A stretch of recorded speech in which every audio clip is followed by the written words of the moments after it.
and that's a good, segue into our next portion. Basically, Ronda Rousey will be on the next episode 10, this coming week.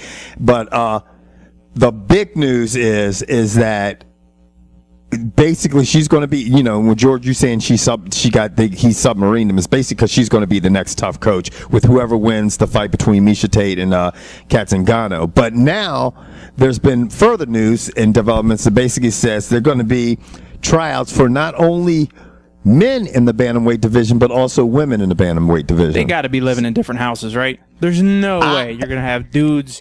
I mean, because here's the thing: when you lose a fight, it's not that you go home. You still stay there and you still train. So what and say, all right, I just lost a fight. You just lost a fight and you're a chick. We're both single, so we might as well smash. Right. Now, before we go on further about all the MMA news and get into this new tough format and these women, we're in a new video. If you guys didn't catch it, there's a new promotion going on with HH Gregg. It's called March into HH Gregg. And that's basically, they're giving away 60 televisions. The description is right in the link below. Is it 60 or 64? You know what? I think it's 60. You know what I mean? I think it's 60, which was kind of funny, but the grand prize winner. You know what? I'm sorry. You know what? I'm looking at George. You're right. It's 64. They're giving away a damn. Yeah, 64 for the whole field. They're giving away 64 television. And the grand prize winner, you get 2 TVs and a home entertainment system. 2 TVs and a home entertainment system. They're giving away TVs every freaking round. 64 TVs, and they're not little TVs. They're TVs anywhere ranging from 32 inches to 60-inch television. It sounds like they're giving a TV away every game. Opening game of the first round, right? Or for every team? Well, I think what they're doing is giving away, I think, a certain amount of TVs every round. So say the first round they give away a certain amount of TVs, second round they give away a certain amount of TVs. Anyway, what me and the babbling man are getting at, go over to HH Gregg /March. Fucking sign up. Go get yourself a chance to win a TV. Right. It's free. Now, let's get back to some MMA news. So how do you think they're going to do this? You think they're going to put them all in one house? No, you can't. You can't. Put it this way. Would be good television, huh? It'd be great television, but you just shot your wad.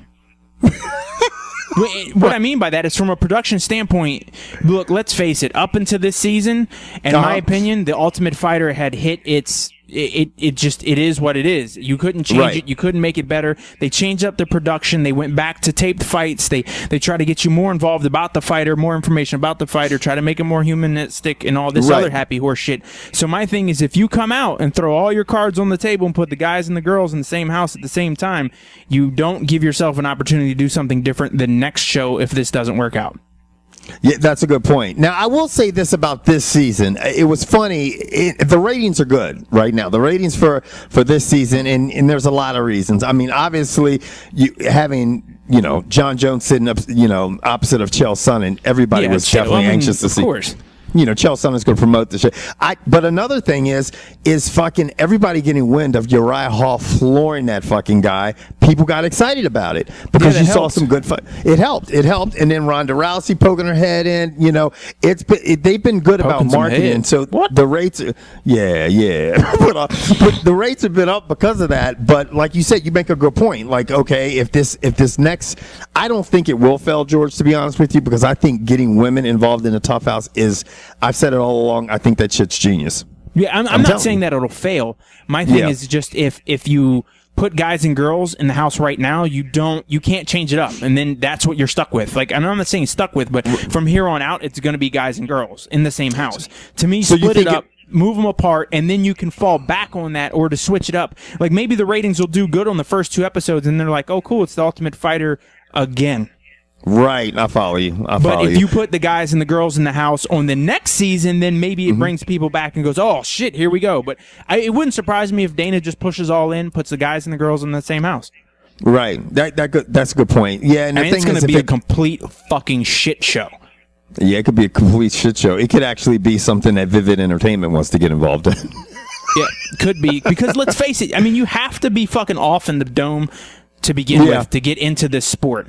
And now you're a female who you have to go through. I mean, they always say women have to work harder than men to get ahead. Well, put it this way. In fighting, I'm sure it's even that much harder because our society still doesn't think women should fight. Fuck it. You want to fight? Go fight. Don't bother me. I don't think it bothers me at all. I don't understand why people think, it's boxing, women box, women fight and stuff like this. I mean, I don't see why people get so fucking funny about that shit, Well, one of the questions Stefan put out on our Facebook Stefan group. Paul?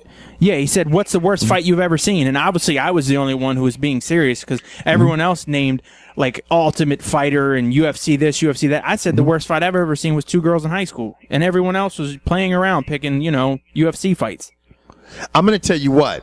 Now, for me, all those years of fucking bouncing and stuff and being down, if I took the top 10 fights, people, that I've ever seen in my life, I'm telling you, the top 10 fights, whether it be televised, whether it be on the streets or anything, I'm going to tell you what, there's about 3 girl fights that are in that top 10. I saw one girl fight, that shit was nasty as shit.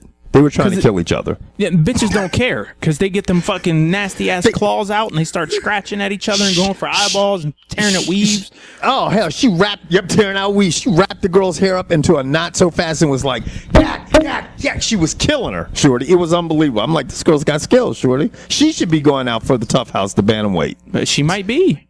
She might could. Actually, wait, as old as you are, that bitch is probably in a retirement home. Why you joning, man? Why you I'm joning? not. I'm stating We were doing fact. good. We were doing real good. We were good. Things were going smooth until you had to just fuck with me. You know what I mean? Why you fucking with me? Comical, brash, and yeah, sometimes politically incorrect. The UnCut Sports Show. Non-traditional sports coverage delivered the way you like it by your uncensored co-hosts, Kevin White and George Bedford.